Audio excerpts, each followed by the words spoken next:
বাংলাদেশে যেহেতু রবিউল আউয়াল আসলে দুইটা জিনিস সামনে চলে আসে, একটা মিলাদ আর একটা সিরাত। এ মাস আসলে যেহেতু এই ভেজালগুলো আছে, এই জন্য নিরসন করছি। কি আসে বলেন তো? মিলাদ আর সিরাত। মিলাদ মাহফিল হবে না? 63 দিন ব্যাপী নবীর মিলাদ মাহফিল কারা যেন আয়োজন করেছে চট্টগ্রামে, 63 দিন। আর বাংলাদেশ জামাত ইসলামী চট্টগ্রামের চনতি ময়দানে আল্লামা সাঈদী যেটা করতেন, ওখানে 19 দিন ব্যাপী 19 জন আলেম প্রতিদিন যাবে। আমার 18তম দিনে দিয়েছে নবীজির রাজনৈতিক জীবন কেমন ছিল। আশা করছি ওখানে কথাগুলো সঠিকভাবে তুলে ধরতে পারবো ইনশাআল্লাহ, আপনারা দোয়া করেন। আজকে আমার বিষয়টা হচ্ছে মিলাদ এবং সিরাত, এই দুইটা শব্দ নিয়ে। অনেক মানুষ আছে বাংলাদেশে মিলাদ মানে সিরাত মানতে চায় না, অনেকে আবার সিরাত মানে মিলাদ মানতে চায় না। না, দুইটাই মানা রাখবে। মিলাদুন বিলাদুন থেকে এসেছে, এটা মানে জন্ম বৃত্তান্ত। মিলাদ মানে কি? নবীজির জন্ম থেকে আপনাকে 27টা শিক্ষা নেওয়া লাগবে, শুধু জন্ম থেকে। এবার তার সিরাত আরম্ভ হয়েছিল, এই সিরাত থেকে 12টা, আর এখান থেকে 27টা। আমি একটা প্রথমে দিতে চাই, দেখেন তো আপনি নিতে পারেন কিনা। এটা সিরাত ইবনে হিশামে এসেছে। বিশ্বনবী পৃথিবীতে আসার পরে তাকে যিনি কোলে তুলে নিয়েছিলেন দুধ দেওয়ার জন্যে, আমরা কয়েকজনের নাম জানি, তার ভেতরে অন্যতম নাম হচ্ছে হযরতে হালিমাতুস সাদিয়া। এর আগেও দুধ খাওয়িয়েছে সুয়াইবিয়া নামক একজন, কিন্তু এই যে হালিমাতুস সাদিয়া, ওনাকে বুকে তুলে নিয়েই দুধ দিয়েছিলেন প্রথমে। সিরাত ইবনে হিশাম যিনি লিখেছেন, উনি বলেন ডান স্তন মুখে দেওয়ার পরে নবীজি মুখ বের করে নিলেন, বাম স্তন মুখে দেওয়ার পরে নবী মুখ, ডান স্তন দেওয়ার পরে তিনি দুধ খেয়ে আরম্ভ করলেন দুধ পান করা। বাম স্তন দেওয়ার পরে তিনবার তিনি মুখ বের করে দিলেন। হযরতে হালিমা বলেন, আমি মুখের দিকে তাকিয়ে দেখি চোখের ইশারা দিয়ে মোহাম্মদ আমাকে বসাতে চায়। মা হালিমা, জোর করেন কেন? ডান স্তন আমার ছিল, এটা তো আমি পান করেছি। বাম স্তন এটা আমার না, আমি জানি আপনার একটা সন্তান আছে ছোট, আমার আব্দুল্লাহ দুধ ভাই, এটা আমার দুধ ভাই আব্দুল্লাহর হক। আপনি জেনে রাখেন, দুনিয়ায় আমি ভাইয়ের হক নষ্ট করার জন্য আসি নাই, এসেছি ভাইয়ের হক ফিরিয়ে দেওয়ার জন্যে। বাংলার মুসলমানেরা, যেই নবী এই রবিউল আউয়াল মাসে জন্ম নিয়ে মায়ের কোলে বসে ভাইয়ের হক নষ্ট করে না, ফিরিয়ে দেয়, সেই নবীর উম্মত এখন আমরা দাবি করছি। এ রবিউল আউয়াল মাস আসলে অনেকেই সাদাবাজি থেমে নেই, অনেকের দুর্নীতি ঘুষ খাওয়া থেমে নেই। কিসের রবিউল আউয়াল পালন করেন আপনি? মিলাদ দেন। বহু মানুষকে আমি কুষ্টিয়ার কথা বলছি, আমি নাম নিলাম না, কুষ্টিয়াতে শুনেছি চাঁদার টাকা আদায় করে এনে মিলাদ দেয়। হ্যাঁ, আমি নাম নিলেও নিতে পারতাম। কুষ্টিয়া, ওই যে চাউলের কাজ কারবার বেশি হয়, কুষ্টিয়া থেকে পোড়াদা পর্যন্ত যে বিশাল মার্কেট, বাংলাদেশের দ্বিতীয় মার্কেট বলা হয় এটা। এখানে অনেকেই দেখি, শুনছি, দেখছি, তারা সাদাবাজি করে আমাদের মতো হুজুরকে দিয়ে মিলাদ পড়াচ্ছে। এই রবিউল আউয়ালে পড়াবে, টাকা কিসে? সাদা কি দিচ্ছে? মিলাদে আপনি কি বলবেন? মিলাদ মানে বিলাদ মানে জন্ম বৃত্তান্ত। নবীর জন্ম বৃত্তান্ত থেকে তো প্রথমে এই শিক্ষা আপনাকে নেওয়া লাগবে যে নবীজি ভাইয়ের হক ফিরিয়ে দিতেন, আর আপনি ভাইয়ের হক আরো নষ্ট করছেন, মেরে খাচ্ছেন, আবার মিলাদ দিচ্ছেন তার নামে। আশা করছে আপনি থামবেন, এটা আপনার কানেও যাবে, ডাইরেক্ট না গেলেও ইনডাইরেক্ট আপনার কানে যাবে, আপনি থামবেন। 2 নম্বরের বিষয় পেয়েছি সিরাত। বিশ্বনবী মুহাম্মদুর রাসূলুল্লাহর জীবন চরিত্র, তার আদর্শ, এটাকে সিরাত বলা হয়। আমার প্রশ্ন, দুনিয়াতে বহু মানুষ শুধু নবীজির মিলাদ মেনেছে, বিশ্বাস করেছে, মহব্বত করেছে মিলাদকে, কিন্তু তারা জাহান্নামে গেছে শুধু সিরাত না মানার কারণে। কিন্তু বহু মানুষের জীবনী আমি পড়ে দেখেছি, তারা মাত্র শুধু মিলাদ না, মিলাদও মেনেছে, সিরাতও মেনেছে। এই মানুষগুলো দুনিয়া থেকেই জান্নাতি। যেমন হযরতে আমির হামজা, হযরতে আব্বাস রাদিয়াল্লাহু তাআলা আনহুমা, 2 জনের কথা আপনি পড়া জীবনী পড়ে দেখবেন। তাদের পুরা জীবনে আমি পড়ে পেয়েছি তারা মিলাদও বিশ্বাস করেছে, নবীর জন্ম, তারা সিরাতও মেনেছে। কি আমি বেশি বললাম? তারা মিলাদও মেনেছে, সিরাতও মেনেছে, দুইজনে জান্নাতি। আপনি সিস্টেম অপর পৃষ্ঠায় দেখুন, আরো দুইজন চাচা আছে নবীর আপন চাচা, আবু লাহাব আর আবু তালেব। এই দুইজন চাচা নবীর মিলাদ নিয়ে, জন্ম নিয়ে খুশি ছিল, কিন্তু নবীর আদর্শ পেয়ে তারা খুশি হয়নি। এই জন্য দুইজনই জাহান্নামী। আমার মনে হয় যারা জ্ঞানী মানুষ বুঝে ফেলেছে। সুতরাং রবিউল আউয়াল আসলে শুধু মিলাদ নিয়েই খুশি থাকবেন, আপনি আর কি খুশি? আবু লাহাব নিজের বাড়ির কাছের মেয়ে লোক কিনাত আশিকে এই 2 আঙ্গুল দিয়ে আজাদ করে দিয়েছিল, এত খুশি হয়েছিল এই লোকটা। আপনি আর কয় টাকা খরচ করবেন না, 2 মণ মিষ্টি কিনবেন, আর ও নিজের কাজের মেয়েকে আজাদ করে দিয়েছে। এত খুশি হয়েছিল নবীর জন্মে, নবীর মিলাদে, নবীর জন্ম গ্রহণ করায়, কিন্তু নবীর আদর্শ মানে নাই, এই জন্য জাহান্নামী। এই জন্য কি? আর 2জন চাচার কথা বললাম না, নিজে আমি আমির হামজার কবরের পাশে দাঁড়িয়েছিলাম, মনে হচ্ছে এখনো বসে আছে জিন্দা, কারণ শহীদরা মরে না। বলেন শহীদরা। এই হিসাবে বিশ্বাস করি বাংলাদেশ জামাত ইসলামীর যে 11 জন কেন্দ্রীয় নেতাকে ফাঁসি দিয়েছে, জেলখানায় হত্যা করেছে, প্রত্যেকটা শহীদ, কেউ মারা যায়নি, সবাই আল্লাহর জান্নাতের খাবার খাচ্ছে। কারণ তাদেরকে কেউ যদি বলে মরিয়ে গেছে, তার কবিরা গুনাহ হবে। ওয়ালা তাহসাবান্নাল্লাযীনা কুতিলু ফি সাবিলিল্লাহি আমওয়াতা, তোমরা কেউ ধারণাও করবা না, মুখে তো বলবাই না। ওয়ালা তাকুলু লিমা ইউক্তালু, মুখে তো বলা যাবে না, ধারণাও করা যাবে না। এটা সূরা বাকারায়, সূরা আলে ইমরানে 2 জায়গায় আছে। মুখে বলা যাবে না, ধারণাও করা যাবে না যে শহীদ হয়েছে যারা মরে গেছে। আল্লামা শহীদ দেলাওয়ার হোসাইন সাইদি রহমতুল্লাহ আলাইহি, উনি কি মরে গেছে না শহীদ হয়েছে? বলেন বলেন। আল্লামা সাইদি তুমি মরনি, শহীদ হয়েছ তুমি এটাই জানি। বলেন বলেন। আল্লামা সাইদি তুমি মরনি, শহীদ হয়েছ তুমি এটাই জানি। কাবা শরীফের পাশে যে এই গজলটা যে বানিয়েছিল তাশরিফ, এই ছেলেটা ছিল আমার সাথে।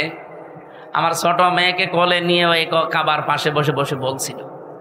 আমার মনে হচ্ছে যে কাবা শরীফে যে সাইদি সাহেব একবার ঢুকেছিল না, মনে হচ্ছে উনি ঢুকতেছে। কারণ শহীদ যারা হয় আমরা সবাই বিশ্বাস করি এরা মরে। আরো জোরে বলেন। এখন প্রশ্ন আসতে পারে, তাহলে শহীদ তো অনেকেই মরেছে, অনেকেই মেরে ফেলা হয়েছে, তাদেরকে অনেকে শহীদ বলতে চায় না। জিয়াউর রহমানকেও মেরে ফেলা হয়েছে, মুজিবুর রহমানকেও মেরে ফেলা হয়েছে, 2 জনকে মেরে ফেলা হয়নি। তবে আজ পর্যন্ত আপনি শুনেছেন কোনদিন যে শহীদ শেখ মুজিবুর রহমান? কেউ বলে শহীদ জিয়াউর রহমান বলে। আমি আশা করব শহীদ জিয়ার যে আদর্শ ছিল, উনি যে মনোভাব নিয়ে রাজনীতি করতেন, বাংলাদেশে যারা বিএনপিতে আছেন তার মনোভাবে ফিরে আসেন। তিনি সারা জীবন ছিলেন ভারতের বিরুদ্ধে। আপনি তার জীবন পড়ে দেখেন, সারা জীবন তিনি ভারতের আগ্রাসনের বিরুদ্ধে ছিলেন। আর আপনি কি দল করেন যে দাদাদের কথা ছাড়া নড়তে পারেন? তার মানে আপনি ওনার আদর্শের ওপরে আর নেই। ওনার রাজনৈতিক জীবন একটু ভালোভাবে পড়ার আহ্বান জানাচ্ছি। আমরা যাকে মেনে চলছি, যার দেখানো পথে চলছি, শহীদ আল্লামা দেলাওয়ার হোসাইন সাইদি সারা জীবন ভারতের আগ্রাসনের বিরুদ্ধে কথা বলেছে। বাংলাদেশ জামাত ইসলামীতে যারা আছে তাদের একই মনোভাব। আপনি দেখেন, কারো মাতব্বরি আমরা পছন্দ করি না। আপনি বন্ধুত্বের হাত বাড়িয়ে দেন, প্রতিবেশী হিসাবে আমরা মেনে নেব, মাতব্বরি করবেন ওটা আমরা মানি না। কথা বলেন না কেন? মাতব্বরি মেনে নেওয়া যদি মানুষের স্বভাব হতো তাহলে সিঙ্গাপুর মেনে নিত। সিঙ্গাপুরের পাশে মালয়েশিয়া, 5 ডবল না, আমার মনে হয় সিঙ্গাপুরের চাইতে মালয়েশিয়া কমপক্ষে 50 ডবল বড় হবে। কারণ বাংলাদেশের এই নাটোর যত বড়, সিঙ্গাপুর এত বড় না। নাটোরে এই মাথা থেকে ও মাথা কত, 60-70 কিলো হবে না? 60-70 কিলোর বেশি হবে এ মাথা ও মাথা, অথচ সিঙ্গাপুর মাত্র 42 কিলো। তাহলে সেই হিসাবে বাংলাদেশের 64টা জেলা, নাটোর তো খুব বড় জেলা না, কুষ্টিয়া চাইতেও ছোট। সেই হিসাবে আমি বলছি যে সিঙ্গাপুরের চাইতে মালয়েশিয়া 50 ডবল বললে ভুল হবে, আরো বড়। কারণ মালয়েশিয়া বাংলাদেশের কমপক্ষে 7 ডবল, এর চাইতে 7 ডবল বড় বাংলাদেশের চাইতে। অথচ তার পাশে সিঙ্গাপুর ঠিক বন্ধুত্বের হাত বাড়িয়ে দিয়েছে, তাদের এরকম তার কাটা দেওয়া নেই। বন্ধুত্বের হাত বাড়াবেন আপনি, প্রতিবেশী তার কাটা দিয়ে রাখবেন কোন কারণে? বিশ্বের কতগুলো উন্নত দেশ ঘুরে আসলাম, যারা আজ বন্ধুত্বের হাত বাড়িয়েছে, প্রতিবেশী কই? তাদের তো তার কাটা নেই। আপনাদের সাথে আমাদের শত্রুতার কারণ এইটাই, আপনারা আন্দাজে নাক গলাতে চান। এটা যতদিন মেয়ে ছিল ততদিন আপনি পেরেছেন, এখন মেয়ে নেই আর পারবেন না। নতুন করে কাউকে জামাই বানাতে চাইলে আগে জামাই বানান, তারপরে। আর আমরা আপনার জামাই হব, কারণ আপনার সাথে আমাদের আত্মীয়তা করা জায়েজ নেই। আপনার হচ্ছে বললাম না, মুসলমানে দেওয়া লাগবে। কিন্তু খবরও যদি নির্দিষ্ট হয়ে যায়, মারেফা হয়, তাহলে ইফিদুল হাসরা, হসরের ফায়দা দেয়। তখন বাংলা অর্থ দাঁড়ায়, শেষে হর্ষাই দেওয়া লাগে। আল্লাহ তাআলা বা আনতুম আ'লাউনা দিতে পারতেন, আলিফ লাম বাদ দিলেও আমি অর্থ করতে পারতাম। যারা আলেম আছে তারা আলিফ লাম বাদ দিয়ে পড়তে দেন, আমি নেড়া আরবি সব জের জবর দিয়ে দেব। আমি অর্থ আপনি বাংলা ভাষা ইংরেজি ভাষায় করে দেব। কিন্তু আনতুমুর আ'লাউনার আগে আলিফ লাম দিলেন। আমরা চিন্তা ভাবনা করে দেখলাম এখানে আলিফ লাম দেওয়ার কারণ, আল্লাহ নিজে দায়িত্ব নিয়ে গ্যারান্টি দিচ্ছেন তোমরা বিজয়ী হবেই। একটা শর্ত তুলো লাগিয়েছেন, ইন কুনতুম মুমিনিন, যদি মুমিন হতে পারো। বলেন তো বিজয় দেওয়ার একচ্ছত্র মালিকানা কার? আরো জোরে বলেন। মুক্তিযুদ্ধ হয়েছিল 71 সালে। আল্লাহ যদি বিজয় না দিতেন, এদেশের যত মানুষ ছিল সবাই মিলে মুক্তিযুদ্ধ করলেও জয় পাওয়া সম্ভব ছিল, এটা আমরা বিশ্বাস করি। কিন্তু ফজু পাগলা বিশ্বাস করেন।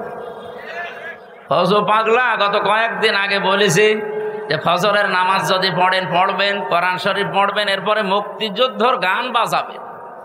একটা কথা হইল, যদি কোরআন শরীফ পড়ার পরে যদি বলতো আপনারা হাদিস পড়বেন কয়েকটা, এরপরে দেশের জন্য দোয়া করবেন, তো মেনে নিতাম। মুক্তিযুদ্ধের গান বাজানো লাগবে কোন কারণে? মুক্তিযুদ্ধ হয়েছিল, স্বাধীন হয়েছিলাম, আল্লাহ বিজয় দিয়েছিলেন। এটা কোনো মানুষের কৃতিত্ব না, মানুষ কাজ করেছে, এতটুকু দায়িত্ব তার।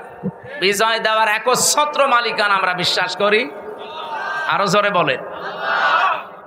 এই আয়াতের ভেতরে ছিল বিজয় আল্লাহ দেবেই, তাহলে বিজয় দেওয়ার একচ্ছত্র মালিকানা আল্লাহ।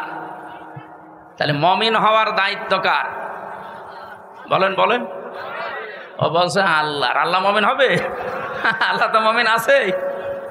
আল্লাহর যে 5000 নাম, তার ভেতরে আমরা 99টা কম বেশি জানি। এখানে মমিন নামে একটা নাম নেই। আল্লাহ তো নিজে মমিন আছে, উনি আবার মমিন হবে কেন? ওনার ওপর বিশ্বাস করে আমাদের মমিন হওয়া লাগবে। তাহলে আমরা আজ আনন্দিত এই কারণে যে আমরা এমন একজনের উম্মত, তার উম্মত হওয়ার জন্য নির্বাচিত হওয়া লাগে। হুয়াজতাবাকুম, তিনিই তোমাদেরকে নির্বাচিত করেন। আমার প্রশ্ন, নির্বাচিত হওয়া লাগে যেই পদ্ধতিতে, তার নাম কি? নির্বাচন। আপনারা কি ঘুমিয়ে গেলেন? বলেন, নির্বাচিত হওয়া লাগে যে পদ্ধতিতে, এর নাম কি? এই যে এই 17 বছর চলছে, নির্বাচন হয়েছে? আমার এখন 33 বছর। 18 বছর থেকে যদি ভোট দিতে আরম্ভ করতাম, আমি 3 বার ভোট দিতে পারতাম, একবারও পারি না। তার মানে অন্তত এই আমার বয়সী যারা, এই 30, 32, 33 বছর যাদের বয়স, তারা নির্বাচন কি এটা আমরা জানি না। তাহলে এতদিন যারা আমাদের মাথার উপরে নির্বাচিত আমরা এই কথা বলে চালিয়েছে, এরা ডাহা মিথ্যাবাদী না? এমনকি যেটা পালিয়েছে ওটা এখনো মুখ জোর করছে যে আমি নির্বাচিত ছিলাম, আমারে উৎখাত করা হয়েছে। এত বড় শয়তান আর এত বড় মিথ্যাবাদী। আপনি নির্বাচিত ছিলেন, কে বলে আপনাকে নির্বাচিত? নির্বাচনই তো হয়নি, নির্বাচিত হইলেন কি করে? নির্বাচিত তো হওয়া লাগে নির্বাচনের মাধ্যমে। এই কথা বলেন না কেন? সুতরাং আগামীতে অনেকে চড়া গলি দিয়ে এদিক ওদিক দিয়ে আবার ওই কাজ করতে চাচ্ছেন না। এদেশে নির্বাচনের বাইরে কেউ নির্বাচিত হতে আর পারবেন না। আমি খোলাখুলি বলছি, এটা রেকর্ড হচ্ছে, সারা দেশে যাচ্ছে। অনেকেই সত্য মিথ্যা মিলিয়ে বিভিন্ন ষড়যন্ত্রের মাধ্যমে তারা জানাতে চায় বাংলাদেশ জামাত ইসলামী নাকি ষড়যন্ত্র করছে দেশে যেন নির্বাচন না হয়। এই যে কোরআন শরীফ আমার হাতে, এটা ডাহা মিথ্যা কথা। এই 1 বছর 1 মাসের ভেতরে বাংলাদেশ জামাত ইসলামী শুধু একমাত্র দল যারা নির্বাচনের সব কাজ অলরেডি আরম্ভ করে দিয়েছে। আপনি বলেন তো, এটা কি মিথ্যা কথা বললাম? এখনো কোন দলের লোক এইভাবে মাঠে নেমেছে? আমরা তো নেমেছি আগে। আপনি কোন কারণে এই দলের উপরে মিথ্যা তহমত চাপিয়ে দেন? মিথ্যা চাপাতে চাপাতে এখন আর জায়গা নেই। সুতরাং যারা এই ষড়যন্ত্রমূলক কথা বলছেন আপনারা থামবেন। গত পরশুদিন কি হয়েছে রাতের বেলা আপনারা জানেন? গোপন সংবাদ এদেশে যা আরম্ভ করেছেন আপনাদের 1 বছর 1 মাসের তালিকা কিন্তু বিশ্ব আন্তর্জাতিক মডেল যারা অনেকেই পেয়েছে হাতে, তারা আপনাদেরকেও দিতে চাচ্ছে না। আর মিথ্যা তহমত আমাদের ওপরে যা লাগিয়েছেন এই কয়েকদিন ধরে যেটা চলছে, বিশেষ করে চরমপন্থার সাথে মৌলবাদ নাম দিয়ে এদেশের মুসলমানদেরকে অনেকেই এখনো পর্যন্ত কালার করার চেষ্টায় আছে এই বিশ্বের মডেলদের কাছে। আমি খোলাখুলি বলছি, এ কথাটা ওনার না, যে বলেছে তার নাম নিলাম না, এ কথা দাদাদের। দাদারা শিখিয়েছে এতদিন খনি হাসিনাকে, ওই কথা এখন শেখাচ্ছে অনেককে। ওনার মতো যদি আবার ফাঁদে পা দেন, উনি তো অন্তত শ্বশুর বাড়ি পেয়েছে, আপনার তো শ্বশুর বাড়ি এই দেশে, আপনি কি করবেন তখন? এজন্য কারো কালো ফাঁদে পা দেওয়া যাবে না, চিন্তা ভাবনা করি। শেষে আপনারাও পাবেন না, ইসলামের হাতেও দিলেন না। শেষ পর্যন্ত এটা দেখবেন সাদা চামড়া যারা, তারা অন্য একটা ব্যবস্থা করে ফেলবে। এখন তো অন্তত দাড়ি রাখতে সুযোগ পাচ্ছে, নামাজ পড়তে যেতে পারেন মসজিদে। আমরা বাদ দিয়ে যদি অন্য কেউ শকুনের মশাই এসে এই জায়গাটা দখল করে আবার একবার নিতে পারে না, তখন মসজিদেও যেতে পারবেন না, কপাল থাপড়িয়ে মরবে।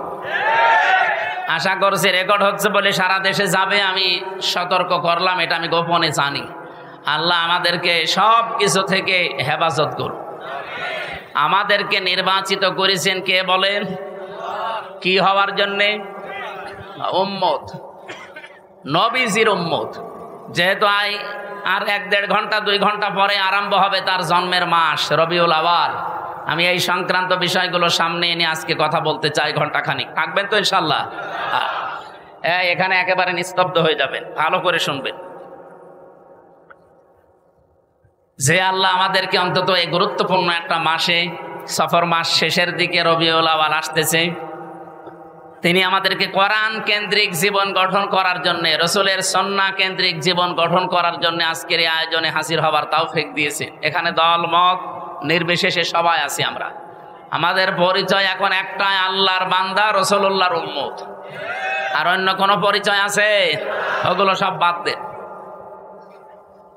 যে আল্লাহ আমাদেরকে সত্যিই বাড়ি থেকে পর্যন্ত নিয়ে এসে বসিয়ে রেখেছেন। আমি আসার সময় আমার পা দেবে যাচ্ছিল, তার মানে জায়গাটা এখনো ভেজা, কাদা, নিচ দিয়ে এখনো পর্যন্ত ঠান্ডা উঠতেছে। বৃষ্টি কখন নেমে যায় এখন তার গ্যারান্টি নেই। এই জন্য আমরা খুব তাড়াতাড়ি করব। খুশি হয়ে বলেন আলহামদুলিল্লাহ। দরুদ আর সালাম পাঠ করার মাধ্যমে আজকে আমরা আরম্ভ করছি রবিউল আওয়াল। রবিউল শব্দের শাব্দিক অর্থ হচ্ছে বসন্ত। আওয়াল মানে প্রথম, প্রথম বসন্ত। বসন্ত কি খারাপ? এটা আসলে সব সজীবতা ফিরে পায়। এ পৃথিবী ঠিক ওই রকম অকেজো হয়ে গিয়েছিল। রব্বুল আলামিন বলেন, লাকাদ মান্নাল্লাহু আলাল মুমিনিনা ইয বাআসা ফীহিম রাসূলাম মিন আনফুসিহিম ইয়াতলু আলাইহিম আয়াতিহি ওয়া ইউযাক্কিহিম ওয়া ইউআল্লিমুহুমুল কিতাবা ওয়াল হিকমা ইলা আখিরি আয়াত। সূরা আলে ইমরান থেকে বলছি 164 নম্বর আয়াতে আছে, আল্লাহ পাক বলেন, লাকাদ মান্নাল্লাহ, অবশ্যই আমি আল্লাহ মানন করেছি, অনুগ্রহ করেছি, আলাল মুমিনিনা, পৃথিবীর মুমিনদের উপরে। আমরা যারা ঈমান এনে মুমিনের দাবি করছি, আমাদের উপরে সব চাইতে বড় মানান, অনুগ্রহ, দয়া আল্লাহর। ইদ বাআসা ফীহিম রাসূলা, আমি একজন রাসূল পাঠিয়েছি তোমাদের মাঝে। এটা সবচাইতে বড় মানন আল্লাহর। তাফসীর আমি পড়তে গিয়ে আয়াতের থেকে দেখেছি পৃথিবীতে যত দয়া, যত রহমত, যত মানান অনুগ্রহ আল্লাহ দিয়েছেন, সবচাইতে বড় দয়া আল্লাহর কাছ থেকে এসেছে তিনটা। এক নম্বরে কোরআনে কারীম, দুই নম্বরে মুহাম্মাদুর রাসূলুল্লাহ, তিন নম্বরে আমরা মার বাবা পেয়েছি। এটা আল্লাহর রহমত। যাদের বেঁচে আছে রহমত বেঁচে আছে, যাদের মারা গেছে তার রহমত আর দুনিয়ায় নেই। তাহলে দ্বিতীয় নম্বরের ব্যাখ্যা বলছিলাম, বিশ্বনবীকে আমাদের মাঝে আল্লাহ পাঠিয়েছেন রহমত, মানান, অনুগ্রহ, দয়া হিসাবে। কি করতেন তিনি? ইয়াতলু আলাইহিম আয়াতিহি, তিনি আল্লাহর আয়াত তেলাওয়াত করে আমাদেরকে শোনাতেন। আজ ওপেন বলছি, আজ যত রকমের কথা বিভিন্ন রাজনৈতিক দল, বিশেষ করে বাংলাদেশে যারা দিন কায়েম করতে চান, তাদের ওপরে আপনারা ছড়িয়ে দেন, তাদের ওপরে আপনারা বসিয়ে দেন, তাদের ওপরে আপনারা চাপিয়ে দেন। তাদেরকে বলছি, যে মানুষগুলো বাংলাদেশে বলেন আমরা নবীওয়ালা কাজ করি, এই বাংলাদেশ সহ বিশ্বে নবীওয়ালারা এই চারটা কর্মসূচি হাতে নিয়েছে। এক নম্বরে ইয়াতলু আলাইহিম আয়াতিহি, যারা আল্লাহর আয়াত তেলাওয়াত করে মানুষকে শোনায়। আরে ভাই, আমি তো নিজে সাক্ষী দিচ্ছি, এতদিন তো ওইভাবে অ্যাক্টিভ ছিলাম না। জেল থেকে বের হয়ে অ্যাক্টিভ হয়ে দেখলাম বাংলাদেশ জামাত ইসলামী এবং ইসলামী ছাত্র শিবির আর ইসলামী ছাত্রী সংস্থা, এই তিনটার ভেতরে আমি শুধু পেয়েছি তারা কোরআন তেলাওয়াত করে আগে মানুষকে শোনাবে। এটা প্রথম কর্মসূচি। এটা শোনাতে হলে নিজের যোগ্যতা লাগবে। এই জন্য তাদের 15টা পয়েন্ট প্রতিদিন লেখা লাগে।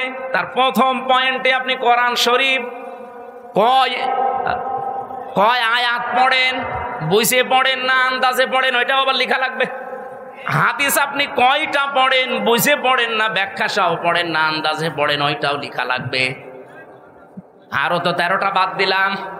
আপনি এই দুইটাই ধরেন, নবীওয়ালা কাজ করতে হলে অবশ্যই আপনাকে কোরআন জানা লাগবে। এই কথা বলেন না কেন? বাংলাদেশ জামাত ইসলামীতে যোগ দিতে হলেই আপনাকে যদি আস্তে আস্তে উপরে উঠতে হয়, মাস্ট বি কোরআন জানা লাগবে। জামাতের কোন রকম হয়েছে কোরআন পড়তে পারে না, আপনি বাংলাদেশ পুরাটা যদি দেখাতে পারেন, আমি ওয়াজ বাদ দিয়ে দেব। আমি নিজে তো সারা দেশে গেছি, আমার নিজের জেলা থেকেও বলছি। আমার মতো আমির হামজা, আমি হাফেজ, কোরআনের ওপর আমার অনার্স মাস্টার্স করা। আমার রকম হতে গিয়ে যিনি দায়িত্বে এসেছিলেন ঢাকা থেকে 120টা প্রশ্ন করেছি। আমার মতো মানুষ 120টা প্রশ্ন,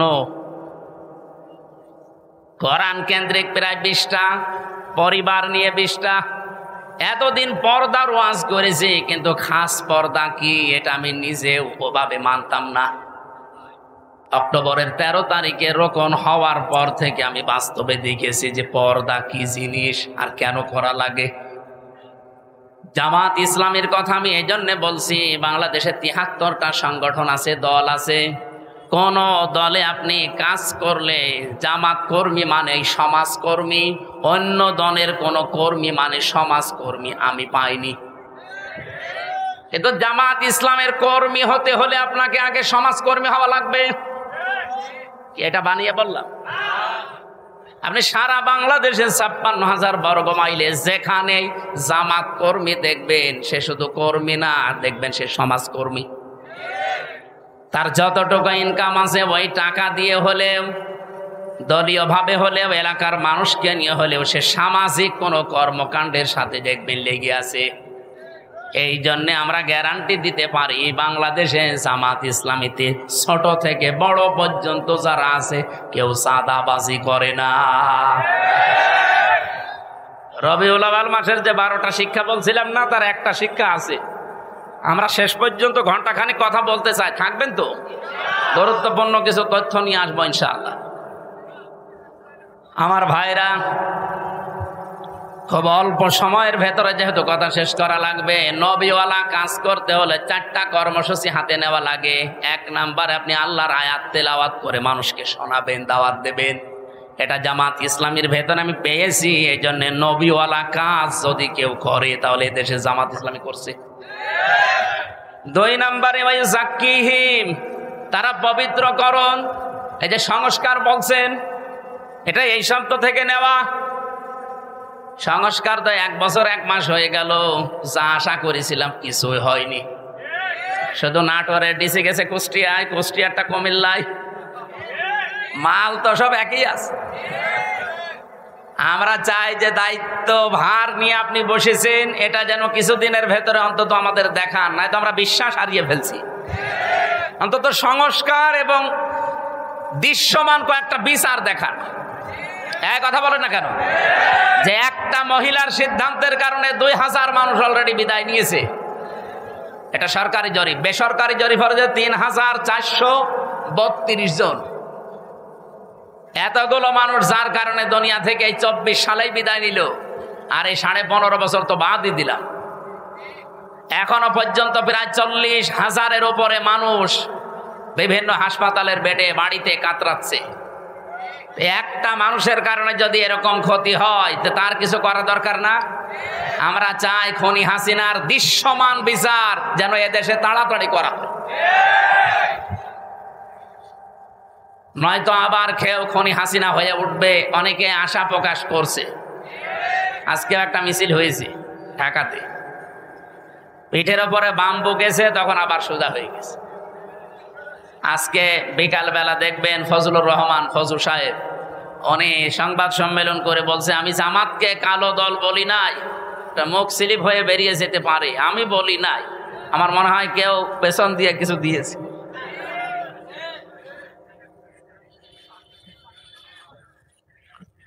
আমার ভাইরা, আমি শুধু ইঙ্গিত দিয়ে গেলাম। কোরআনে কারিমে এরকম 4টা জায়গায় 4টা আয়াত একই রকম শুধু শব্দ হেরফের করা আছে। সূরা বাকারা 129 নম্বর আয়াত, সূরা বাকারা 152 নম্বর, 151 নম্বর আয়াত, সূরা আলে ইমরান 164 নম্বর আয়াত, আর সূরা জুমা 2 নম্বর আয়াত। এই 4টা জায়গায় একই কথা আছে যে নবীওয়ালা কাজ করতে হলে এইগুলো করা লাগে। যারা এদেশে করছে, আপনি নির্দ্বিধায় বিশ্বাস করতে পারেন কোরআনের সাথে তাদের মিল আছে, তারাই মাত্র নবীওয়ালা কাজ করছে। আল্লিমুহুমুল কিতাব, 3 নম্বরে তারা কিতাবের শিক্ষা ব্যবস্থা চায়। এই বাংলাদেশে যতগুলো আন্দোলন হচ্ছে আল্লাহর কোরআনকে শিক্ষা ব্যবস্থায় নিয়ে যাওয়ার জন্য, আপনি তাকান। এই যে 15 বছরের ভেতরে একটা বিষয় দেখবেন, আগে 5 এবং 8-এ বৃত্তি পরীক্ষা হতো, 100 মার্কের কোরআন হাদিস থাকতো, সেটা এই 15 বছরে পোড়াটা তুলে দিয়েছে, একটাও। আমরা দাবি জানিয়েছি, আমরা আহ্বান জানাচ্ছি, যেহেতু আপনি 2 জন নবীর নাম নিয়ে বসে আছেন, ডক্টর মোহাম্মদ ইউনুস, কয়জন নবীর নাম? মোহাম্মদ ইউনুস, 2 নবীর নাম নিয়ে আছেন। অন্তত এই কাজটা করে যান যাওয়ার আগে, যে আমরা 1 থেকে মাস্টার্স পর্যন্ত দেশে এই কোরআনের 100 মার্কের কম্পালসারি সাবজেক্ট চাই। এই চান না এটা? সেদিন বাংলাদেশ জাতীয়তাবাদী দলের একজন সর্বোচ্চ পর্যায়ের নেতা, ওনার কাছ থেকে আহ্বান পেয়েই তিনি এসেছিলেন। বাংলাদেশের পথিতযশা যারা আলেমে দিন আছে বড় বড়, ডক্টর কাজী ইব্রাহিম, মুফতি ইব্রাহিম, এরপরে শায়েখ আহমদুল্লাহ, এরপরে শায়েখ হারুন ইসহার, আমি নিজেও ছিলাম, এরকম আরও যারা আছে, মাওলানা মামুনুল হক, শাকাওয়াত হোসেন রাজি আমিনী সাহেবের যে জামা, এরকম বাংলাদেশের যতগুলো আলেম আছে সব এক জায়গায় হয়েছিল। তারা সবাই চাচ্ছে, এবং জাতীয়তাবাদী দলের গুরুত্বপূর্ণ কয়েকজন ছিল, আমি নাম নিলাম না, এই মানুষগুলো এসে সবাই তাদের মনের ভেতরে এই আশঙ্কা যে যেভাবে চলছে এইভাবে চলতে থাকলে আমাদের ছেলে মেয়েরাও শেষ বয়সে আমাদেরকে বৃদ্ধাশ্রমে রেখে আসবে। কারণ তারা আমার সাথে 3 বছর জেলে ছিল, আমি নিজে দেখেছি, পরিবর্তন হয়েছে তারা অনেকে। তারা এখন চাচ্ছে যে কোরআনে কারিম যেন অন্তত 100 মার্কের কম্পালসারি প্রত্যেকটা জায়গায় হোক। আমরা কোরআন কেন্দ্রিক হতে চাই। এর বাইরে যারা আছেন দাদাদের প্রেসক্রিপশন অনুযায়ী চলেন, ওনাদের ফোফা ছাড়া চলতে পারেন না। আপনার কপালে কিন্তু আমার মনে হয় ফজুর মতো গালিগালাজ খাওয়া লাগবে। দেখেন না আজকে কি গাল দিয়েছে, ফজু বেরিয়ে আয়। একটা কথা হলো, আলেমদের বিরুদ্ধে কথা বলার ফল এটা। এই জন্য সাবধান থাকবেন, আপনিও যেন এরকম রাস্তায় নেমে আবার গাল না খান। তাহলে আমরা চাচ্ছি নবীওয়ালা কাজের এই 3 নাম্বার কর্মসূচি হাতে নিতে। আমি গ্যারান্টি দিতে পারি, বাংলাদেশ জামাত ইসলামীকে যদি আল্লাহ ওই জায়গায় পৌঁছিয়ে দেয়, আল্লাহর কসম সংসদ থেকেই পাশ হবে এটা ইনশাআল্লাহ। কোরআনে কারিমে দেশে 92% মুসলমান আমরা, অন্য ধর্মের যারা আছে তাদের ধর্মগ্রন্থ তারা পড়বে, কোনো অসুবিধা নেই। কিন্তু 92% আমরা মুসলমান। আমরা চাই এদেশে 1 থেকে শুরু করে মাস্টার্স পর্যন্ত একটা ছেলে যখন বের হয়ে আসবে অন্তত যেন আলেম হয়ে বের হয়ে আসে।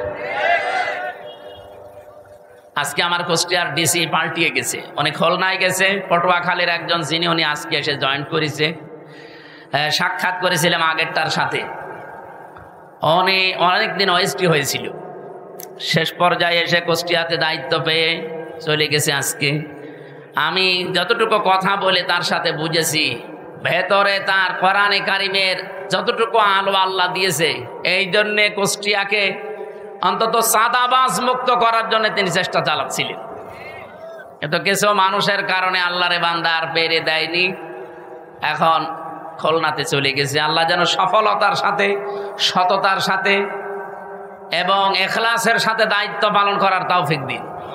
আজকে কুষ্টিয়ার সবচাইতে বড় অফিস, আমি ওখানে গিয়েছিলাম দুপুরবেলা, অনেক সময় ছিলাম।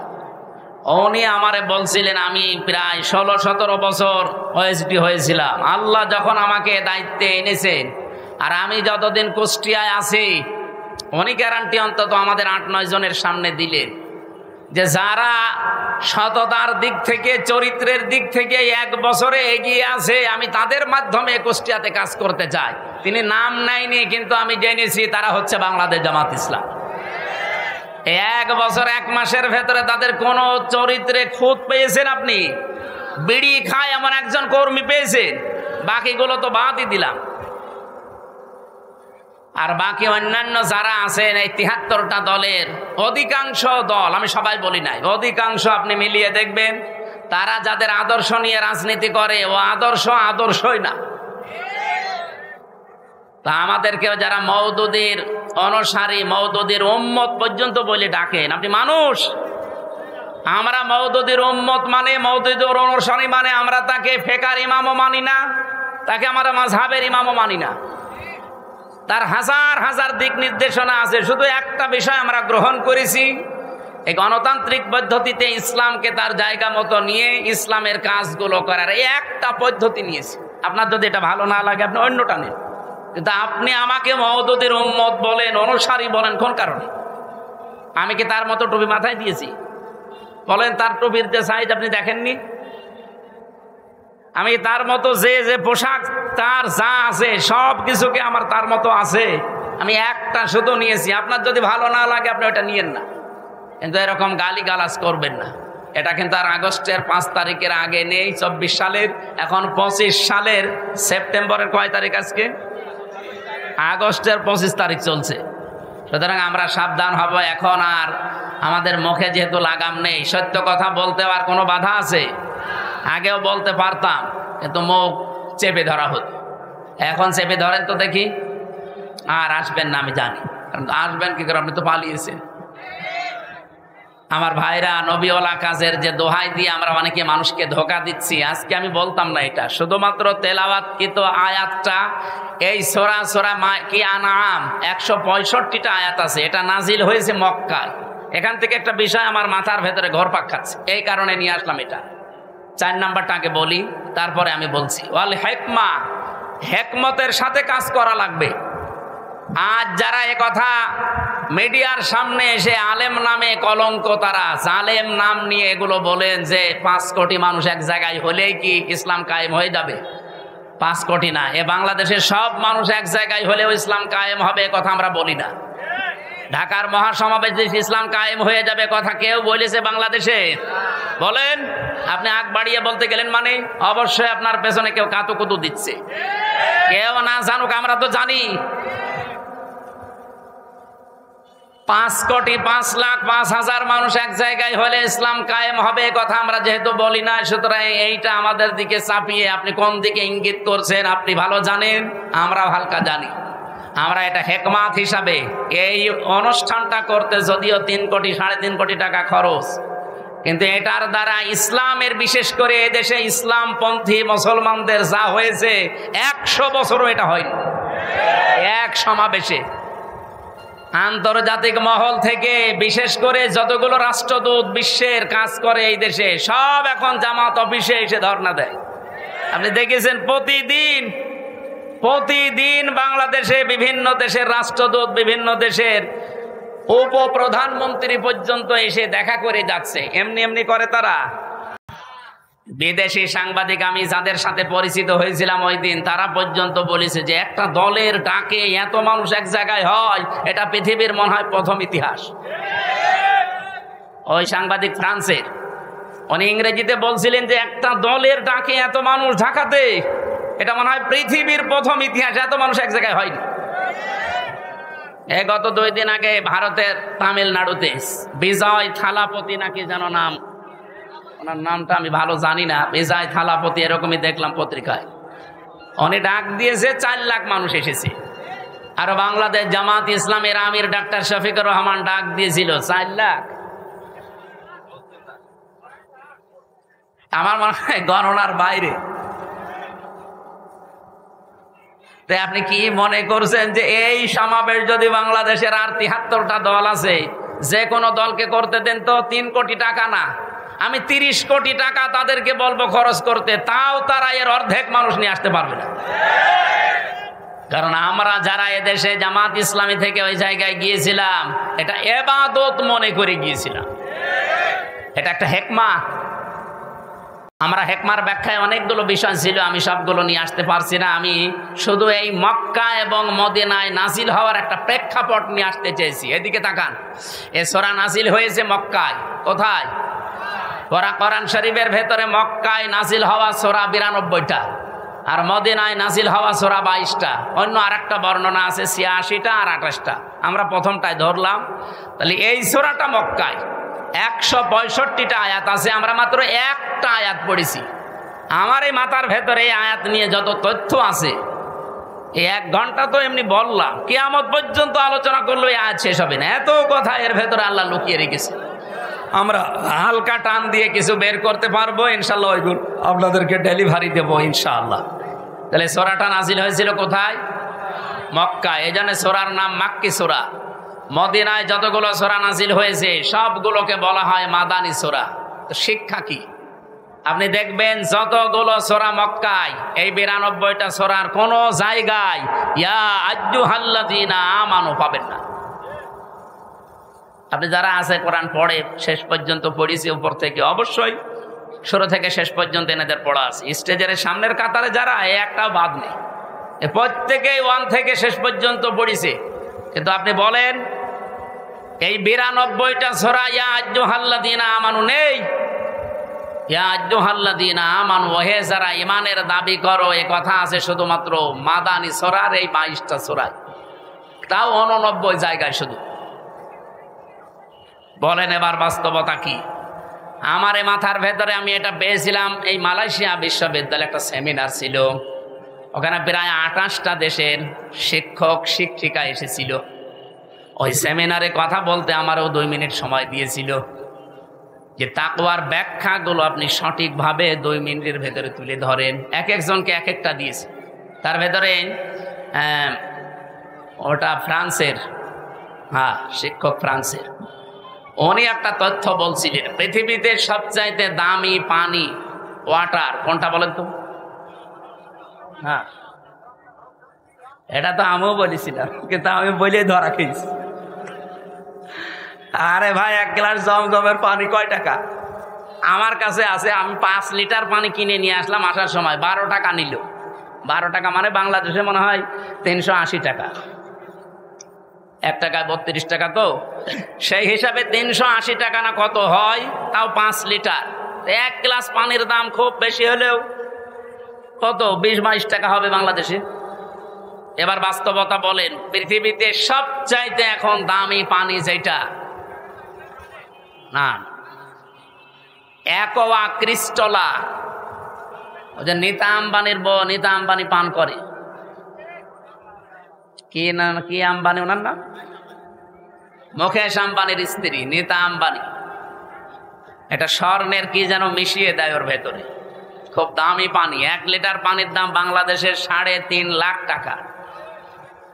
আমার মনে হয় মহিলার যদি 24 ঘন্টায় অন্তত 3-4 বোতল পানিও লাগে, 3-4 লিটার, কত টাকার পানি লাগতে পারে আপনি বলেন তো? 10-12 লাখ টাকার শুধু পানি খরচ হয় তার, আর বাকি যা তো বাদই দিলাম। এই পানিটা খুব দামি পানি। এই প্রশ্নের উত্তর আমি ওই দিন আমিও আপনাদের মতো একেবারে হুসুকে বাঙালি জমজমের পানি, জমজমের পানি আমার হিসাব মিলিয়ে স্যার আমারে জিজ্ঞাসা করছে কোথা থেকে এসেছেন। আমি বললাম আরবিতে, বললাম যেহেতু মেন বাংলাদেশ। উনি আরবি ইংরেজি অনেকগুলো ভাষা আয়ত্তে আছে ওনার। তা আমারে বলছে যে এইভাবে লেখাপড়া করলে হবে, বিশ্ব সম্পর্কে জানা লাগবে না? তো ওই সেমিনারে একটা বিষয় আমি পেয়েছিলাম এইটা, তার ভেতরে যেহেতু জ্ঞান অর্জন করলে ওইটা আবার পৌঁছিয়ে দেওয়া লাগে। এ নির্দেশ কার? বাল্লেগো আন্নি ওয়ালাও, একটা বাক্য যদি জানো ওটা পৌঁছিয়ে দাও। সেই হিসাবে আমি পৌঁছিয়ে দিতে চাই, সঠিকভাবে তুলে ধরবো। মানবেন তো ইনশাল্লাহ? আপনি আবার মনে করেন না যে হুজুর টেনে কথা বলছে না। এই যে কোরআন শরীফ আমার সামনে, আল্লাহর কসম আমি যা শুনেছি বুঝেছি ওইভাবেই বলছি। বলেন 92টা সূরা আল্লাহ নাযিল করলেন মক্কায়, একটা জায়গায় ওই ইয়া আইয়ুহাল্লাযীনা আমানু বললেন না। বলেন তো মক্কায় কি ওই সময় ঈমানদার একটাও ছিল না? এক কথা বলেন না কেন? এই যে 13 বছর নবীজি মক্কায় ছিলেন, যতগুলো সূরা নাযিল হয়েছে একটা সূরায়ও আল্লাহ ইয়া আইয়ুহাল্লাযীনা আমানু বলেননি। ঈমানদার আছে, স্বয়ং নবী আছে নিজে, আবু বকর সিদ্দিক আছে, হযরত ওমর আছে যিনি জান্নাতের গ্যারান্টি দুনিয়ায় পেয়েছেন, এই মানুষ আছে, অথচ আল্লাহ ইয়া আইয়ুহাল্লাযীনা আমানু দেননি। কেন? কারণ ওই সময় রাষ্ট্রের দায়িত্ব ছিল আবু জেহেল। কে ছিল? আরো জোরে বলেন। এই মানুষগুলোই মক্কা থেকে মদিনায় হিজরত করে সেখানে মাত্র 10 বছর রাষ্ট্রের নায়ক হচ্ছেন মুহাম্মাদুর। এই জন্য আমার গজলের ভেতরে শেষ কলি এইটা ছিল, শুধু মেষ চড়ানোই সুন্নত না, রাষ্ট্রনায়ক হওয়া সুন্নত। কে কথা বলেন না কেন? সুন্নাত নয় শুধু মেষ চড়াতে যাওয়া, আরো সুন্নাত হলো রাষ্ট্রনায়ক হওয়া। উনি রাষ্ট্রনায়ক ছিলেন না? কয় বছর? 10 বছর। এই 10 বছরে যে 22টা সূরা নাযিল হয়েছিল, আপনি দেখেন এই সূরাগুলো খুঁজে খুঁজে, এখানে আছে ইয়া আইয়ুহাল্লাযীনা আমানু, 89 জায়গায় আছে। স্যার আমাকে ওই যে ডক্টর নোমান আলী খান ছিলেন আমেরিকার, উনি আমারে বলছিলেন উপস্থিত সবাইকে, আমিও তার ভেতরে শ্রোতা, এই জন্য আমি বলছি আমাকেই বলিস। এইভাবে বলছিলেন, দেখেন মক্কায় দায়িত্বে আছে আবু সেহেল, ইসলাম কায়েম নেই রাষ্ট্রীয়ভাবে, এই জন্য এত বড় বড় মানুষ সেখানে ইমানদার থাকার পরও আল্লাহর দৃষ্টিতে আল্লাহ ইয়া আইয়ুহাল্লাযীনা আমানু বলেননি। কিন্তু এই মানুষগুলোই মদিনায় যেয়ে রাষ্ট্র ক্ষমতা রাসূলুল্লাহ হাতে নিলেন, আর এখানে রাষ্ট্রীয়ভাবে কোরআনে কারিমের 500 বিধান চলতো। এ কারণে আল্লাহর দরবারে তারা যারাই ছিল ওই দেশে সব এখন যারা ইমানদার সত্য সত্য, তারা এখন পরিপূর্ণ ইমানদার। আল্লাহর দৃষ্টিতে তারা ইয়া আইয়ুহাল্লাযীনা আমানু এর পর্যায়ে। বাংলাদেশে যতদিন পর্যন্ত ইসলাম রাষ্ট্রীয়ভাবে কায়েম না হয়ে আবু জেহেল, আবু লাহাব, উতবা, সাইবার মতো মানুষেরা দেশে দায়িত্বে থাকবে, আপনি যত বড়ই পাগড়ি মাথায় দেন আর যত বড়ই নবীওয়ালা কাজ করছি বলে নিজেকে প্রচার করেন, আল্লাহর দৃষ্টিতে আপনি 100 ভাগ ইমানদার হতে পারবেন না।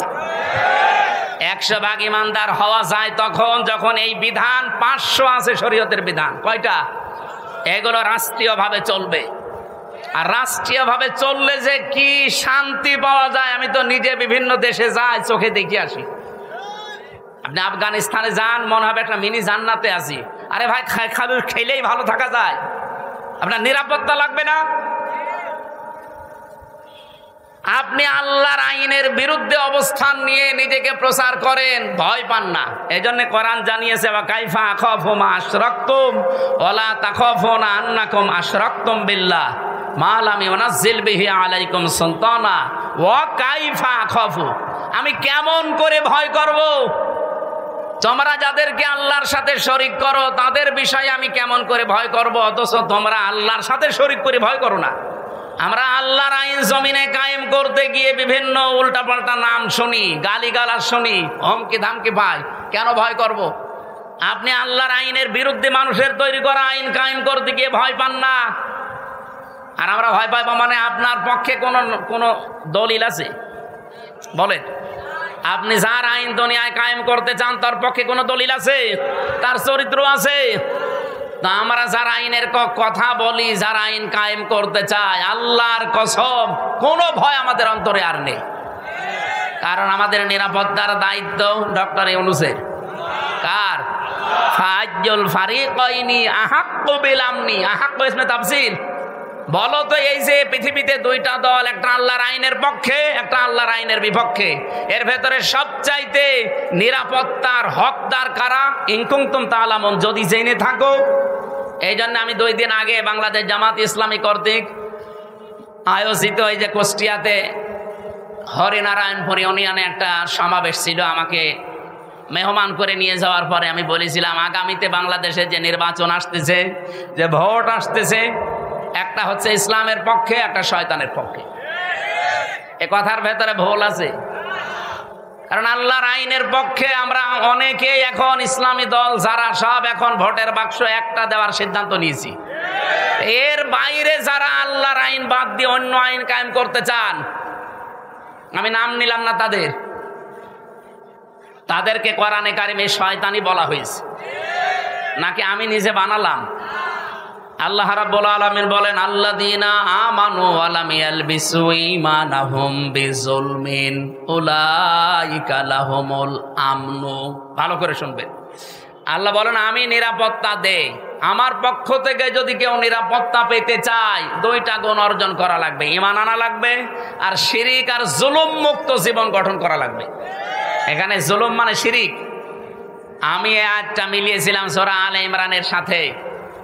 অমাং দাখলাহু কানা আমিনা। যখন আমার মা আমার সাথে ছিল, বললাম যে মা, এই যে এইটা মাকামে ইব্রাহিম আলাইহিস সালামের যে পায়ের চিহ্ন এখনো আছে।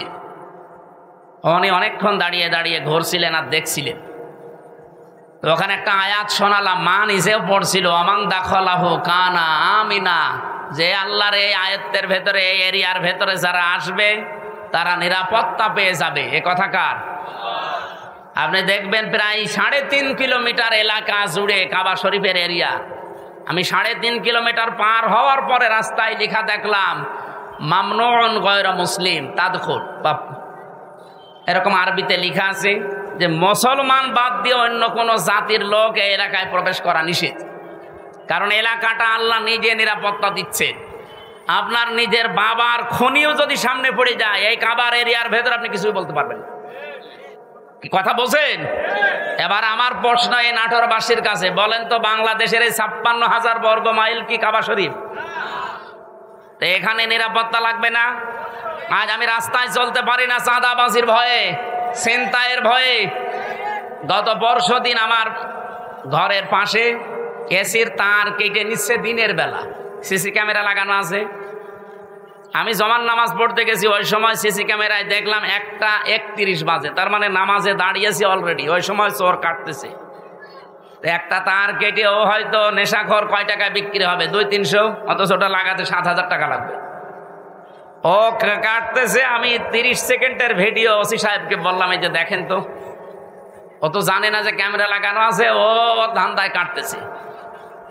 ওসি সাহেব বলছে, ঠিক আছে, আমি শনাক্ত করতে পেরেছি, দেখছি। আল্লাহ, বিকালে বলছে হুজুর ধরে ফিরেছি। বিকালে ধরা পড়ার পরে জিজ্ঞাসা করলাম, কি? বলছে আচ্ছা করে পিটালাম। বলছে এর আগেও 2 বার কেটেছিলাম। তার মানে ঠিকই বলেছি, এর আগেও 2 বার কেটেছি। কি করলেন? বলছে ওরা চালান দিয়ে জেলে পাঠিয়েছি। দিনের বেলায় আমার নিরাপত্তা নেই, আমার জিনিসের চুরি হয়ে যাচ্ছে। আর এই রাতে এখন এই 10:30-11টায় কুষ্টিয়া পর্যন্ত নিরাপদে বাড়ি যেতে পারবো কিনা সে গ্যারান্টি এখন আমার হাতে আছে নেই। তাহলে এই 56,000, এখান থেকে কুষ্টিয়া মাত্র 60 কিলো এই জায়গা থেকে, তাহলে 56,000 বর্গ মাইল, প্রায় 1250 কিলোমিটার এদিক ওদিকে, এত বড় বিশাল এরিয়া কাবা শরীফের মতো নিরাপত্তা দেওয়া লাগবে না? এটা তো ডক্টর ইউনূসই পারবে নাকি? বলেন বলেন। আল্লাহ রাব্বুল আলামিন বলেন উলাইকা লাহুমুল আমনু, এই যে উলাইকা দিয়েছেন। এই বাংলাদেশের ৫৬,০০০ বর্গ মাইলের দিকেই মনে হচ্ছে আল্লাহ এভাবে আঙ্গুল দিয়েছেন। এই মানুষগুলোই নিরাপত্তার হকদার, যদি তারা সত্যি ঈমান আনতে পারে নির্ভেজাল ভাবে, আর তারা ঈমানের সাথে জুলুমকে, তার মানে শিরিককে মিশ্রণ না করে। বাংলাদেশে নিরাপত্তার সাথে চলতে হলে দেশ শিরিক মুক্ত করা লাগবে। যত শিরিক পৃথিবীতে আছে ১২০ প্রকার পর্যন্ত আমি পড়েছি। সবচাইতে বড় শিরিক হচ্ছে আল্লাহর আইনের সাথে শিরিক করা। সুতরাং এই দেশে আমরা আল্লাহর আইনকে যারা প্রতিষ্ঠা করতে চায় তাদের জীবন শিরিক মুক্ত। আল্লাহর আইনের বাইরে অন্য কোন আইন, যারা বাবার আইন, স্বামীর আইন, চাচার আইন, দাদার আইন, ব্রিটিশের আইন কায়েম করতে চান, আপনি শিরিক করছেন। আপনি নিরাপত্তায় থাকতে পারবেন না। আমাদের নিরাপত্তা তো মাস্ট বি আছে। আমরা মরে গেলেও শহীদ, বেঁচে থাকলেও গাজী। এরকম একটা শপথ বাক্য নিয়েই দুনিয়ায় বেঁচে আছি। কুলিন্না সলাতি ওয়া নুসুকি ওয়া মাহইয়ায়া ওয়া মামাতি লিল্লাহি রাব্বিল আলামিন। নবী আপনি বলেন, আমার নামাজ, আমার কোরবানি, আমার বেঁচে থাকা, আমার মরে যাওয়া সব আমি আল্লাহকে দিয়েছি। এই কথা বলেই কিন্তু রাস্তায় আসা লাগে। যারা শপথ বাক্য পাঠ করে রকম হতে হলে এ আয়াত পড়ায় না? যারা পড়িয়েছে আপনি জিজ্ঞাসা করেন, আমারে তো পড়িয়েছে, আমারে আমিরে জামাত জেলখানায় পড়িয়েছে। বলছে এখানে পড়িয়ে দিলাম, বাইরে যেয়ে নতুন করে ঝালাই করবা। এসে আমি আবার এই ৭-৮ মাস পড়াশোনা করে পরীক্ষা দিয়ে ঝালাই করে আমাদের কেন্দ্রীয় মেহমান মোবারক ভাই এসে আমারে বলছে, বলো কুলিন্না সলাতি। অথচ এই আয়াত সেই ছোটবেলা থেকে পড়ছি। তো ওই দিন পড়ার পর থেকে একটা আলাদা জিনিস আল্লাহ আমাকে দান করেছে। বলেন সুবহানাল্লাহ। আমার ভাইরা, আমি যে কথাটা তুলে আনতে চেয়েছিলাম, বাংলাদেশে এই ৫৪ বছরে এখনো পর্যন্ত আল্লাহর বিধান একটাও চলছে না। সুতরাং আল্লাহর দৃষ্টিতে আমরা এখনো পরিপূর্ণ কামিল মুমিন হতে, আপনি জোর করে দাবি করলেও হবে না। এটা তো বলা লাগবে কোরআন আর হাদিসের দৃষ্টিতে। ৯২টা সূরাতে আল্লাহ ডাক দিলেন না, অথচ মক্কা ইমানদার ছিল, কিন্তু দায়িত্বে ছিল আবু জেহেল। কে ছিল? কিন্তু মদিনায় যাবার পরে আল্লাহর বিধান কায়েম করে দায়িত্বে ছিল রাসূলুল্লাহ।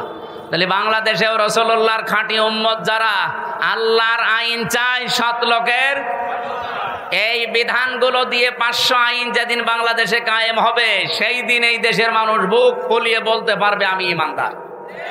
তাদেরকে আল্লাহ ডাক দেবেন, ইয়া আইয়ুহাল্লাযীনা আমানু। আমার কথা মনে হয় আমি অল্প সময় হলেও বোঝাতে পেরেছি। তাহলে এই দেশে ইমানদার হয়েও যদি এখন মারা যেতে চান, পরিপূর্ণ কামেল মুমিন ইমানদার, তাহলে এই দেশে ইসলাম কায়েমের আন্দোলন করা নফল না ফরজ? আরো জোরে বলেন। সবাইকে আল্লাহ আমার এই কথা শোনার পরে নিয়ে আসবে, বিষয়টা এমন না। সূরা শুরার শেষের দিকে আছে ১৩ নম্বর আয়াতে আল্লাহ পাক বলেন, আনাকিমুদ্দিন ওয়ালা তাতাফাররাকু ফি, দিন কায়েম করো, এ বিষয়ে কোনো মত পার্থক্য, ফতোয়াবাজি, মতবিরোধ করবা না।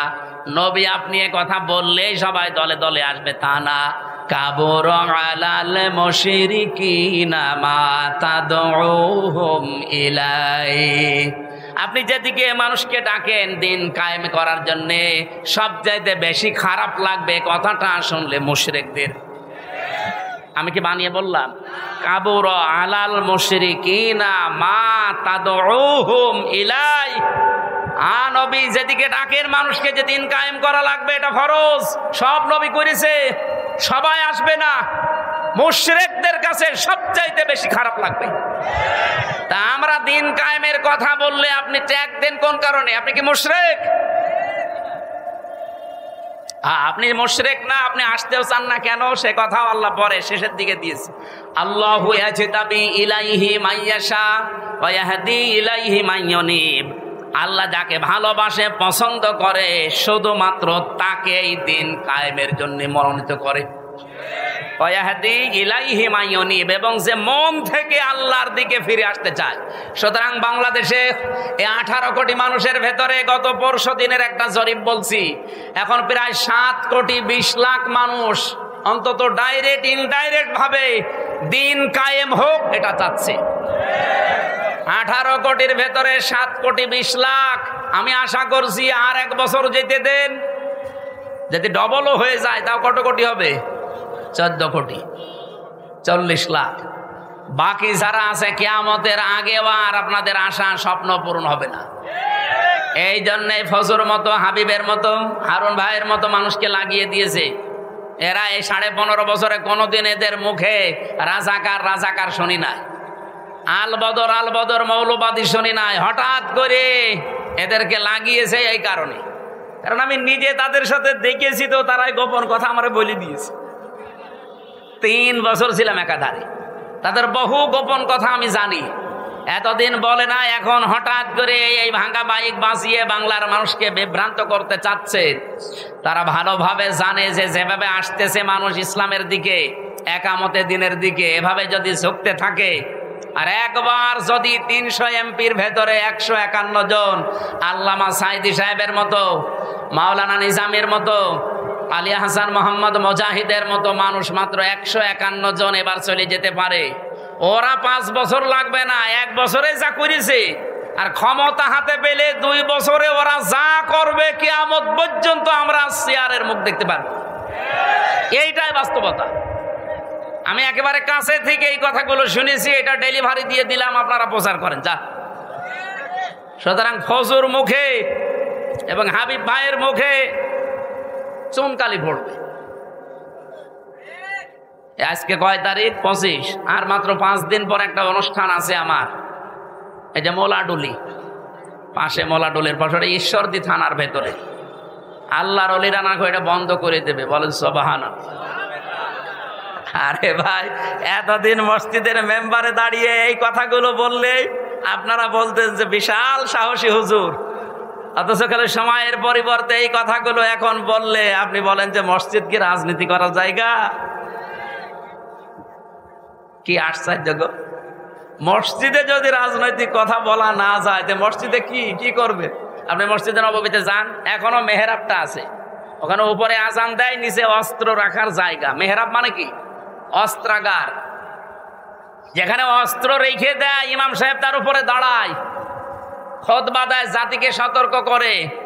আর সেই মসজিদে এখন চাঁদাবাজদের বিরুদ্ধে, চরিত্রহীনদের বিরুদ্ধে কথা বলতে গেলে বলে মসজিদ কি রাজনীতি করার জায়গা? রাজনীতি কোথায় করবো? ঝড়ে জঙ্গলে। সম্মানিত উপস্থিতি, আমি মক্কা এবং মদিনায় সূরা নাজিল হওয়ার প্রেক্ষাপটে যতটুকু বুঝেছিলাম ডক্টর নোমান আলী খান হাফিজাহুল্লাহর বক্তব্য থেকে আমি ডেলিভারি দিয়েছি। আশা করছি আপনি বুঝেছেন। এবার আপনার বিবেকের বিষয়, এদেশে সত্যি সত্যি ইমানদার পরিপূর্ণ যদি আল্লাহর দৃষ্টিতে হতে চান, রাষ্ট্রীয়ভাবে ইসলাম কায়েম করার জন্য সর্বাত্মকভাবে চেষ্টা করা লাগবে। আর সবাইকে আল্লাহ নিয়েও আসবেন, আল্লাহ যাকে পছন্দ করে এবং যে মন থেকে আসতে চায় তাকে দিয়ে আল্লাহ এই কাজ করাবে। সুতরাং এই 7 কোটি 20 লাখ মানুষকে আমার মনে হয় আল্লাহ পছন্দ করে ফেলেছে। বাকি যাদেরকে এখনো পছন্দ করেনি তারা লাইনে থাকেন, সিরিয়াল করেন, একটা একটা করে আসেন। কথা বুঝতেছেন? এবার আসেন তো সূরা মায়েদার আনআমের 50 নম্বর আয়াতটা আমরা পড়েছি। নবীকে নিয়ে যে কথাগুলো এই মাস আসলে এখন বলা হবে, নবী গায়েব জানে, বিভিন্ন জিনিসের কথা তার উপর চাপিয়ে দেওয়া হয়, সেইটাই আল্লাহ জানিয়েছেন। হে নবী, আপনি বলেন কুল্লা আকুলু লাকুম ইনদি খাযাইনুল্লাহ, যে বলেন আমার কাছে আল্লাহর ধন ভান্ডার নেই। ওয়ালা আলামুল গায়বা, আমি গায়েব জানি না। ওয়ালা আকুলু লাকুম ইন্নী মালাক, আর আমি দাবি করি না যে আমি ফেরেশতা। ইন আত্তাবিউ ইল্লা মা ইউহা ইলাইয়া, আমি তো অনুসরণ করি শুধুমাত্র অতটুকুর যেটা নাজিল হয় আমার প্রতি। বল হাল ইয়াস্তাবিল আমা ওয়াল বাসীর, নবী আপনি বলেন তো যারা হক এবং যারা বাতিল, যারা চক্ষুষ্মান যারা অন্ধ, এরা কি সমান? আফালা তাতাফাক্কারুন, এরপরও চিন্তা করবা না। এবার আসেন আমরা বাস্তবতা যাই। বাংলাদেশে যেহেতু রবিউল আউয়াল আসলে 2টা জিনিস সামনে চলে আসে, একটা মিলাদ আর একটা সিরাত। এ মাস আসলে যেহেতু এই ভেজালগুলো আছে, এই জন্য নিরসন করছি। কি আসে বলেন তো? মিলাদ আর সিরাত। মিলাদ মাহফিল হবে না? 63 দিন ব্যাপী নবীর মিলাদ মাহফিল কারা যেন আয়োজন করেছে চট্টগ্রামে, 63 দিন। আর বাংলাদেশ জামাত ইসলামী চট্টগ্রামের চৌনতি ময়দানে আল্লামা সাইদি যেটা করতেন, ওখানে 19 দিন ব্যাপী 19 জন আলেম প্রতিদিন যাবে। আমার 18তম দিনে দিয়েছে নবীজির রাজনৈতিক জীবন কেমন ছিল। আশা করছি ওখানে কথাগুলো সঠিকভাবে তুলে ধরতে পারবো ইনশাআল্লাহ, আপনারা দোয়া করেন। আজকে আমার বিষয়টা হচ্ছে মিলাদ এবং সিরাত, এই দুইটা শব্দ নিয়ে। অনেক মানুষ আছে বাংলাদেশে মিলাদ মানে সিরাত মানতে চায় না, অনেকে আবার সিরাত মানে মিলাদ মানতে চায় না। না, দুইটাই মানা রাখবে। মিলাদুন বিলাদুন থেকে এসেছে, এটা মানে জন্ম বৃত্তান্ত। মিলাদ মানে কি? নবীজির জন্ম থেকে আপনাকে 27টা শিক্ষা নেওয়া লাগবে, শুধু জন্ম থেকে। এবার তার সিরাত আরম্ভ হয়েছিল, এই সিরাত থেকে 12টা, আর এখান থেকে 27টা। আমি একটা প্রথমে দিতে চাই, দেখেন তো আপনি নিতে পারেন কিনা। এটা সিরাত ইবনে হিশামে এসেছে। বিশ্বনবী পৃথিবীতে আসার পরে তাকে যিনি কোলে তুলে নিয়েছিলেন দুধ দেওয়ার জন্যে, আমরা কয়েকজনের নাম জানি, তার ভেতরে অন্যতম নাম হচ্ছে হযরতে হালিমাতুস সাদিয়া। এর আগেও দুধ খাওয়িয়েছে সোয়াইবিয়া নামক একজন, কিন্তু এই যে হালিমাতুস সাদিয়া, ওনাকে বুকে তুলে নিয়েই দুধ দিয়েছিলেন প্রথমে। সিরাত ইবনে হিশাম যিনি লিখেছেন, উনি বলেন ডান স্তন মুখে দেওয়ার পরে নবীজি মুখ বের করে নিলেন, বাম স্তন মুখে দেওয়ার পরে নবী মুখ, ডান স্তন দেওয়ার পরে তিনি দুধ খেয়ে আরম্ভ করলেন দুধ পান করা। বাম স্তন দেওয়ার পরে তিনবার তিনি মুখ বের করে দিলেন। হযরতে হালিমা বলেন, আমি মুখের দিকে তাকিয়ে দেখি, চোখের ইশারা দিয়ে মোহাম্মদ আমাকে বসাতে চায়। মা হালিমা, জোর করেন কেন? ডান স্তন আমার ছিল, এটা তো আমি পান করেছি। বাম স্তন এটা আমার না, আমি জানি আপনার একটা সন্তান আছে ছোট, আমার আব্দুল্লাহ দুধ ভাই, এটা আমার দুধ ভাই আব্দুল্লাহর হক। আপনি জেনে রাখেন, দুনিয়ায় আমি ভাইয়ের হক নষ্ট করার জন্য আসি নাই, এসেছি ভাইয়ের হক ফিরিয়ে দেওয়ার জন্যে। বাংলার মুসলমানেরা, যেই নবী এই রবিউল আউয়াল মাসে জন্ম নিয়ে মায়ের কোলে বসে ভাইয়ের হক নষ্ট করে না, ফিরিয়ে দেয়, সেই নবীর উম্মত এখন আমরা দাবি করছি। এ রবিউল আউয়াল মাস আসলে অনেকেই সাদাবাজি থেমে নেই, অনেকের দুর্নীতি ঘুষ খাওয়া থেমে নেই। কিসের রবিউল আউয়াল পালন করেন আপনি, মিলাদ দেন। বহু মানুষকে আমি কুষ্টিয়ার কথা বলছি, আমি নাম নিলাম না, কুষ্টিয়াতে শুনেছি চাঁদার টাকা আদায় করে এনে মিলাদ দেয়। হ্যাঁ, আমি নাম নিলেও নিতে পারতাম। কুষ্টিয়া, ওই যে চাউলের কাজ কারবার বেশি হয়, কুষ্টিয়া থেকে পোড়াদা পর্যন্ত যে বিশাল মার্কেট, বাংলাদেশের দ্বিতীয় মার্কেট বলা হয় এটা। এখানে অনেকেই দেখি, শুনছি, দেখছি, তারা সাদাবাজি করে আমাদের মতো হুজুরকে দিয়ে মিলাদ পড়াচ্ছে। এই রবিউল আউয়ালে পড়াবে, টাকা কিসে? সাদা কি দিচ্ছে? মিলাদে আপনি কি বলবেন? মিলাদ মানে বিলাদ মানে জন্ম বৃত্তান্ত। নবীর জন্ম বৃত্তান্ত থেকে তো প্রথমে এই শিক্ষা আপনাকে নেওয়া লাগবে যে নবীজি ভাইয়ের হক ফিরিয়ে দিতেন, আর আপনি ভাইয়ের হক আরো নষ্ট করছেন, মেরে খাচ্ছেন, আবার মিলাদ দিচ্ছেন তার নামে।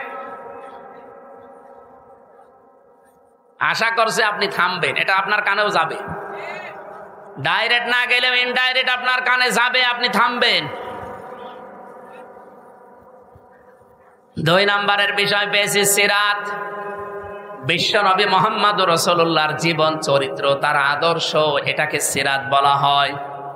আমার প্রশ্ন, দুনিয়াতে বহু মানুষ শুধু নবীজির মিলাদ মেনেছে, বিশ্বাস করেছে, মহব্বত করেছে মিলাদকে, কিন্তু তারা জাহান্নামে গেছে শুধু সিরাত না মানার কারণে।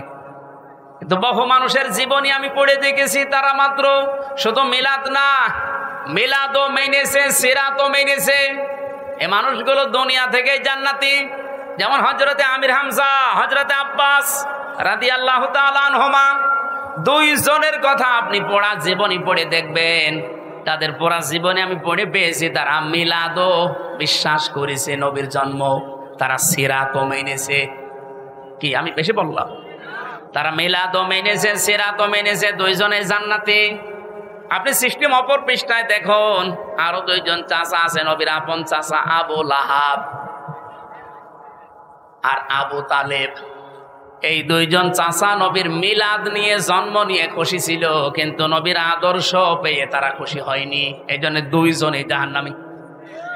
আমার মনে হয় যারা জ্ঞানী মানুষ বুঝে ফেলেছে। সুতরাং এই রবিউল আউয়াল আসলে শুধু মিলাদ নিয়েই খুশি থাকবেন। আপনি আর কি খুশি? আবু লাহাব নিজের বাড়ির কাছের মেয়ে লোক কিনা দাসীকে এই 2 আঙ্গুল দিয়ে আজাদ করে দিয়েছিল, এত খুশি হয়েছিল এই লোকটা। আপনি আর কয় টাকা খরচ করবেন না 2 মণ মিষ্টি কিনবেন, কারণ নিজের কাজের মেয়েকে আজাদ করে দিয়েছে। এত খুশি হয়েছিল নবীর জন্মে, নবীর মিলাদে, নবীর জন্ম গ্রহণ করায়, কিন্তু নবীর আদর্শ মানে নাই, এই জন্য জাহান্নামী। এই জন্য কি? আর 2 জন চাচার কথা বললাম না, নিজে আমি আমির হামজার কবরের পাশে দাঁড়িয়েছিলাম, মনে হচ্ছে এখনো বসে আছে জিন্দা, কারণ শহীদরা মরে না। বলেন শহীদরা।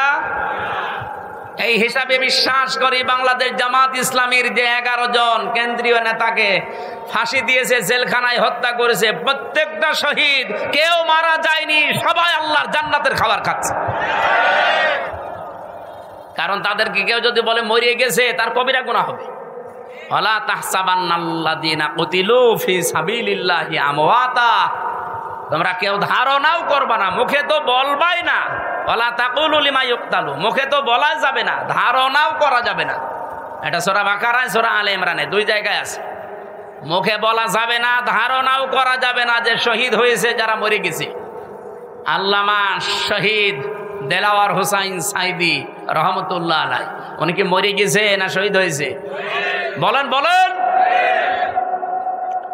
আল্লামা সাইদি তুমি মরনি, শহীদ হয়েছ তুমি এটাই জানি। বলেন বলেন।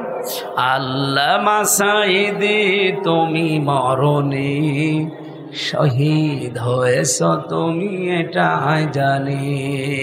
কাবা শরীফের পাশে যে এই গজলটা যে বানিয়েছিল তাশরিফ, এই ছেলেটা ছিল আমার সাথে। আমার ছোট মেয়েকে কোলে নিয়ে ওই কাবার পাশে বসে বসে বলছিল। আমার মনে হচ্ছে যে কাবা শরীফে যে সাইদি সাহেব একবার ঢুকেছিল না, মনে হচ্ছে উনি ঢুকতেছে। কারণ শহীদ যারা হয় আমরা সবাই বিশ্বাস করি এরা মরে। আরো জোরে বলেন। এখন প্রশ্ন আসতে পারে, তাহলে শহীদ তো অনেকেই মরেছে, অনেকেই মেরে ফেলা হয়েছে, তাদেরকে অনেকে শহীদ বলতে চায় না। জিয়াউর রহমানকেও মেরে ফেলা হয়েছে, মুজিবুর রহমানকেও মেরে ফেলা হয়েছে, 2 জনকে মেরে ফেলা হয়নি। তবে আজ পর্যন্ত আপনি শুনেছেন কোনদিন যে শহীদ শেখ মুজিবুর রহমান? কেউ বলে।